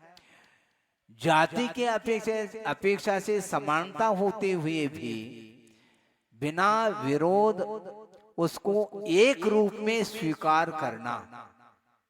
जाति के अपेक्षा से भेद भिन्नता है, फिर भी उसको एक रूप में स्वीकार करने वाला नय संग्रह नहीं माना जाता। जैसे द्रव्य कहा, ये संग्रह नय का विषय हुआ। द्रव्यत्व के अपेक्षा से प्रत्येक द्रव्य में द्रवणशीलता है, इसलिए वह द्रव्य है। इस सामान्य संग्रह नय की अपेक्षा से सभी द्रव्य है, उन सबको एक साथ स्वीकार कर लेता है। मनुष्य कहते ही सभी मनुष्य ग्रहित हो जाएंगे। भूभूमि का भी मनुष्य, कर्म भूमि का भी मनुष्य, गर्भज भी, समूर्चन भी आदि सभी ग्रहित हो जाते हैं। आर्यखंड मिलेजखंड कोई भी भेद नहीं, मनुष्य कहते सभी मनुष्यों का ग्रहण हो जाता है।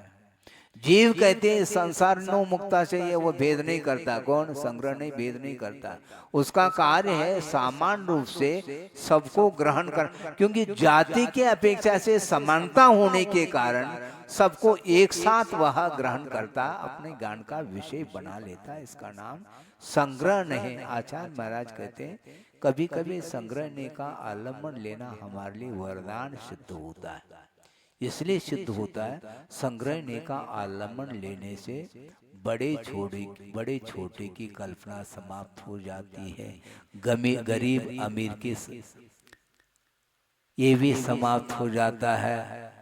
और पर्याय के अपेक्षा से मैं मनुष्य हूँ, मैं पुरुष हूँ, ये स्त्री है, मैं ज्ञानी हूँ या अज्ञानी है, ये सारा भेद समाप्त हो जाता है। तो राग द्वेष ही समाप्त हो जाता है। राग द्वेष को समाप्त करने के लिए महासत्ता का आलम्बन लेना चाहिए। इस प्रकार आचार्य महाराज ने कई बार कहा है, क्योंकि महासत्ता को स्वीकार करने से उसमें कोई भी भेद भिन्नता नजर नहीं आती, सामान्य कथन हो रहा है। इसको बोलते हैं संग्रहणय। और संग्रहणय के माध्यम से ग्रहित जो वस्तु है उसमें भेद डालना भी आवश्यक हो जाता है। महाराज अभी तो आप कह रहे थे कि संग्रहणय वरदान है, लेकिन हमेशा नहीं, ये ध्यान रखो, जब आराध्य आराधक का भाव सामने आता है तो भेद करने की बड़ी आवश्यकता पड़ती है। क्योंकि सभी शुद्ध और शुद्ध नहीं आखा, सामान्य रूप से सभी निश्चय नहीं के अपेक्षा से शुद्ध है तो किसी भी जीव की पूजा करना प्रारंभ कर लो, पेड़ पौधे की भी पूजा कर लो फिर, क्योंकि वो भी जीव है ना हमारा, संग्रहणय का विषय बन जाता है तो कर लो फिर। व्यवहारने का आलम्बन लिए बिना हम लोग व्यवहार कर ही नहीं पाएंगे। इसलिए संग्रहणे के द्वारा ग्रहित जो वस्तु है उस वस्तु में ही विधि पूर्वक उसमें भेद डालने वाला व्यवहार नहीं माना जाता। जीव ऐसा कहा, ये संग्रहणे का विषय हुआ, उसमें संसारी और मुक्त ये भेद किया, ये व्यवहारने का विषय। संसार में भी त्रस और स्थावर का भेद किया, ये भी व्यवहारने का विषय। स्थावर में भी पृथ्वी जल अग्नि वायु इत्यादि भेद की, ये भी व्यवहारने का विषय। इस प्रकार अपने अपने विधि के अनुरूप उसमें भेद डालना ये व्यवहारने का विषय माना जाता है। और इसके बाद ऋजुसूत्र नय उसको बोलते हैं, एक समयवर्ती पर्याय को ग्रहण करने वाला जो नय होता है उसका नाम ऋजुसूत्र नय है। हालांकि ऋजुसूत्र नय के भी दो भेद किए हैं, एक सूक्ष्म ऋजुसूत्र नय और एक स्थूल ऋजुसूत्र नय। स्थूल ऋजुसूत्र नय जो होता है वह भी वर्तमान पर्याय को ही ग्रहण करता है, किंतु उसमें स्थूलता बनी रहती है।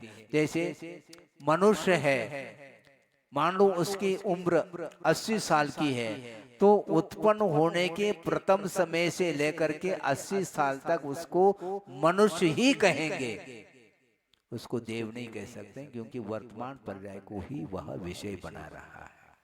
और सूक्ष्म ऋजुसूत्र की अपेक्षा से एक समयवर्ती पदार्थ को ग्रहण करने वाला, जानने वाला वह ऋजुसूत्र नहीं माना जाता है।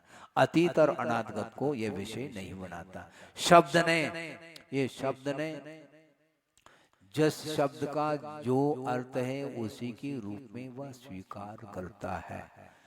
वह लिंग भेद, वचन भेद और व्याकरण की अपेक्षा से और बहुत कुछ विशेषता आती है, उसको सब वह गौण करके वह जिसका जिस शब्द का जैसा अर्थ है, जिस रूप में स्वीकार किया है उसी रूप में वह ग्रहण करता है। यह शब्द नहीं माना जाता है। विस्तार के साथ आप टीका के माध्यम से समझ सकते हैं। समविरूढ़ का अर्थ है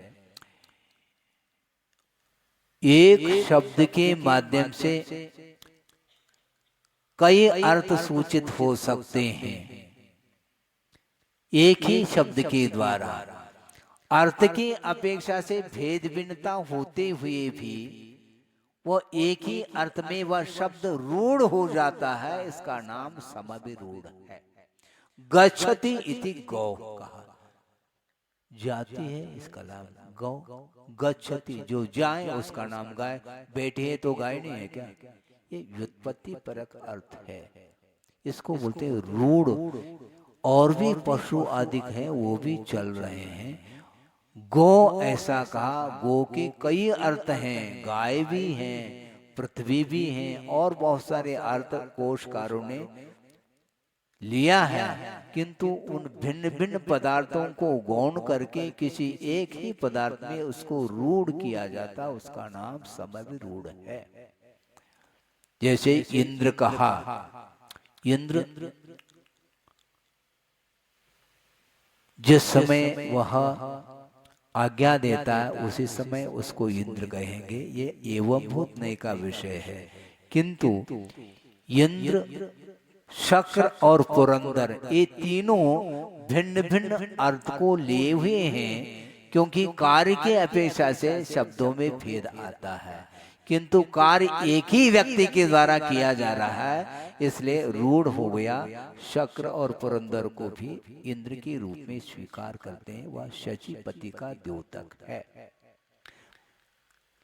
एक व्यक्ति है, वह टीचर भी है और डॉक्टर भी है, और भी कोई कार्य कर रहा है मान लो, तो भिन्न भिन्न कार्य करते हुए भी एक शब्द के द्वारा उसको रूढ़ चलन में आ जाता है, इसका नाम समय विरूढ़ है। और एवं भूत का अर्थ बहुत स्पष्ट विषय है। जो पदार्थ जिस रूप में परिणमन करे उस समय उसको उस शब्द से ग्रहण करना, इसका नाम एवं भूत नय है। जैसे पुजारी पूजा करते समय उसको पुजारी कहेंगे। पुजारी को बुलाओ, तुम बुला नहीं सकोगे, ध्यान रखो। एवं भूत नहीं कहता है तुम बुला नहीं पाओगे। क्यों? जिस समय बुला रहे हैं उस समय पूजा थोड़ी करना है। पुजारी आ रहा है, आ नहीं रहा है, आने वाला पुजारी नहीं हो सकता है। जो आ रहा है वो पुजारी है नहीं, क्योंकि पूजा का कार्य जब करता है उस समय वो पुजारी है। इसी प्रकार जिस समय आचार्य महाराज सामायिक में बैठे हैं उस समय एवं भूत नहीं कहता है, उनको हम आचार्य नहीं कहेंगे, क्योंकि सामायिक करते समय आचार्य का कोई विकल्प नहीं होता। व्यवहार नहीं तो स्वीकार नहीं करता कि वो एवं भूत नहीं कहता, उनको हम तब आचार्य कहेंगे जिस समय वो दीक्षित करते हैं, प्रायश्चित आदि देते हैं, उस समय उनको आचार्य बोलेंगे। क्योंकि आचरति पराण आचार्यति इति आचार्य, ऐसा स्वयं आचरण करें और आचरण कराएं। आचरण कराने का विकल्प ध्यान अवस्था में संभव नहीं, इसलिए एवं भूत नय उसको बोलते हैं जो पदार्थ जिस रूप में परिणमन करता है उस समय उस रूप में स्वीकार करना, ये एवं भूत का नय है, विषय है। इस प्रकार प्रमाण और नय के माध्यम से पदार्थ की जानकारी हो गई। सामान्य रूप से प्रथम अध्याय में विषय ज्यादा हो गया। विषय तो उतना ही है, समय ज्यादा हुआ है, क्योंकि समय पर हम आए थे लेकिन लेट बुला करके ले आए। बोधि समाधि परिणाम शुद्धि स्वात्मोपलब्धि शिव शोक सिद्धि चिंता मणिम चिंतित वस्तुदानी त्वा मंद मानस्य ममास्ति। परम पूजा आचार्य गुरुवर श्री विद्यासागर जी मुनि महाराज की जय।